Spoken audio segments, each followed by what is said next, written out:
Hello everybody and welcome to episode 13 of Let's Play Legends of Idleon. So first clip into it, we're completing Naked Knuckle Boxing 2. So after the beans you have to kill the slimes, and then after the slimes you have to kill the carrot men. It's pretty easy, you just kind of have to sit there and AFK. And the next ones are the Giga Frogs.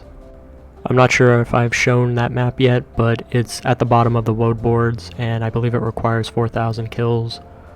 Right here, these are the recipes that I ended up getting from Scripticus for killing Amarok. So the Roman numeral ones are the token craftables. The Blunderhill skill completion requires high level crafting materials, and the Amarok helmet, which we'll get into later, and the miscellaneous one needs another pair of bolt cutters, some golden plops which you can get from the sewer poops, and the golden peanuts are craftable later on. But we're not going to be worrying about that anytime soon, I just wanted to show them off. And right here I ended up getting a gem drop because there's an achievement for going to the desert for the first time. It's only 18 gems, but every gem that drops is well worth it and much needed on this account, so we'll take anything we can get. Right here I also purchased my second gem shop upgrade. Like I said before, I wanted to get the daily teleports, at least one of them for now, so I can start teleporting around the maps and saving them up for when I most need them. There is a hard cap to every time you buy a daily teleports upgrade. I'm not really sure what it is, but every time you buy one though, the hard cap raises. So this is the Alchemy skill, which is the town skill for World 2.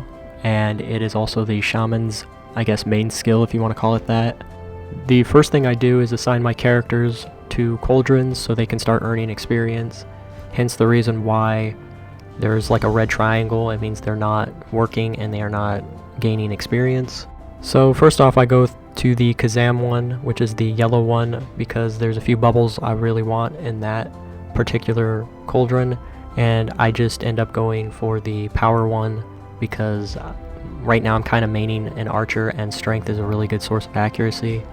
So on the liquids tab, this is where you'll find another set of cauldrons, but for these cauldrons this is how you're going to level up bubbles in the future, and there is also a liquids shop which sell a lot of good things. This is going to be a good source of at least 1 gem per day. The distilled water is going to be useful for crafting. I also try eventually getting 1 small balloon every day. And the obols, especially with their obol rework, is going to be definitely useful. The small donations, you definitely want to upgrade that at least 4 times because there is a quest coming up that will have you do so anyways. So getting that out of the way it'll just be quicker. The third tab are the vials. I'll go into that later, and the pay to win tab is basically upgrading your cauldrons and your vial attempts with in-game money, so gold and platinum and dementia and all that. So right here we have the post boy, and this is going to be a very useful way to get decent stats later on by turning in crafted items and materials and things of that nature. So the quest itself gives you really good rewards, but you can only do it once per account, so keep that in mind. And when you accept the quest you get the recipe for empty boxes. I won't be unlocking post office for a long time, to be honest. I don't start the other 2 skills for World 2 for a long time also, so that's why I don't actually get the post office done. So I also can't unlock the World 2 tasks yet, and I just picked up the World 3 portal quest for no particular reason. Just like World 1, there are 2 shops in World 2, and this is the first one. You have your basic town portals and your talent reset. You have another bag upgrade and storage upgrades. You have World 2 food and some other things. Again, I'll go into it, further as I kind of progressed. So right here I'm on my second character, and this is kind of just to serve as a reminder that every time you make a new character, one of the first things you want to do with checking your anvil and start production on it, you're going to want to come to World 2 and put them on a cauldron so they can start earning experience for alchemy, because that's the only way your character is going to earn experience for that skill is if they are assigned to something, so make sure to do that as soon as possible on newly created characters. So right here I was just babysitting the forge, and I ended up getting my forge card up to level 2. It's not that big of a deal, but I believe it's also one of my first main cards that's not an event card to get up to the first star level, which is kind of nice. So right here I ended up killing Amarok, and I turned in the task for that. So I had 4 merits to spend, and I already got all the respawn stuff taken care of. So I ended up putting it into EXP gain for the lowest level character in your family, but not before putting 30% higher chance for mini bosses in World 1 to drop new star talent books. There are 2 per world, and it only applies to the first and second world. I ended up just doing it so once I start killing Baba Yaga more, I don't have to kill it more later on, if that makes any sense. So right here I ended up getting the mining pants, which will be really good for your miner as it gives more mining efficiency. I ended up getting the hide jacket thing, which is pretty useless, but I ended up doing it for the gems because it also gives you 20 gems as a secondary. So, and this is me just showing off the recipes like I always do. I just don't think this is worth making for your warrior. I think you're just better off making like iron later on, or just sticking to copper for a while. And the dirty coal miner pants are just torn jeans and iron, and it gives you a fair amount of mining efficiency, so it's not, you know, it's worth doing. It's not too terrible. Right here I ended up unlocking the blunder bag, which is why you need spore teas, and the dank pepe chest from the frogs. And when I was recording this clip, I don't even think I had gotten one yet, which you should just use it the first time so you can get more storage for your chest, and then after that use it as the crafting component.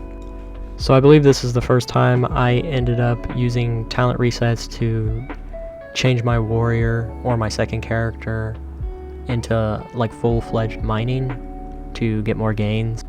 I do try and keep up with my talents and showing them off, especially when I have a lot of points to spend or I'm changing them drastically like I am here. And there's a lot of different things now you can do since presets have been introduced into the game, and I can't wait to like get that far in terms of video output, so I can kind of show you what I'm doing now as I'm recording this. And keep in mind that this is no way optimized in any way, shape, or form. This is just spur of the moment, changing things up.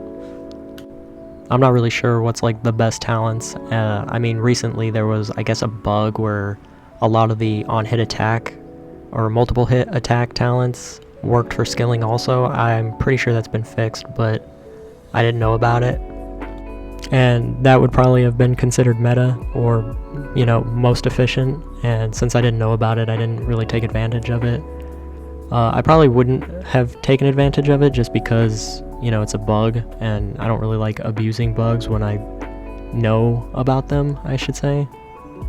So now that I've relegated my warrior to mining for quite a while, I ended up getting my first iron card, which is pretty good. It gives you 5% total mining efficiency when you first get it, and all mining efficiency is good mining efficiency, so it's actually my first like mining card that I can actually use, because the copper one is kind of garbage. It just gives you base defense like I've said in previous videos, so yeah, it's pretty good.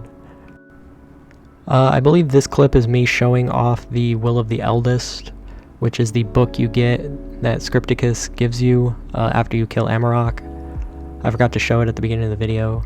So it gives you +1 stat for every 10 levels of your highest character. So if you have a level 50 character, you only want to put like 5 points into this on each character. I believe I forget to do this on most of my characters for a while. So it's one of those things where you kind of want to remember when you get to it, or when you're on like another character, just to kind of check. So these last 2 clips are just me upgrading my mining pouch on my main character and second character. I hope you enjoyed this video, and stay tuned for more. Thank you so much for watching. Comment, like, subscribe, and have a good one. See ya.